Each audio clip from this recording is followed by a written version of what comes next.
నమస్తే. నేటి నా మంచి మాట. విద్యయంతయున్నా విరివిగా ధనమున్నా, విద్యయంతయున్నా విరివిగా ధనమున్నా, వినయముండవలయో విబుధులన్నా. వినయశీలివైనా విజయము నీదన్నా, వినయశీలివైనా విజయము నీదన్నా. మరువకెప్పుడు నాదు మంచి మాట. ఆ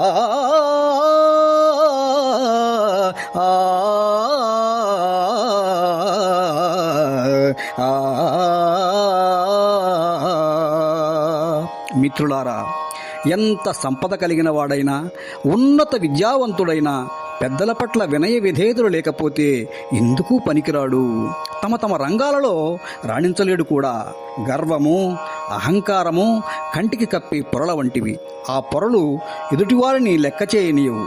అలా కాకుండా వినయం నీ నైజమైతే విజయం నీ సొంతమవుతుంది. అందుకే పెద్దలంటారు, వినయేన శోభతే విద్య అని. అహంకారి అయిన ధనసంపన్నుడి కంటే విద్యా వినయ సంపన్నుడే ఎక్కువగా గౌరవించబడతాడు.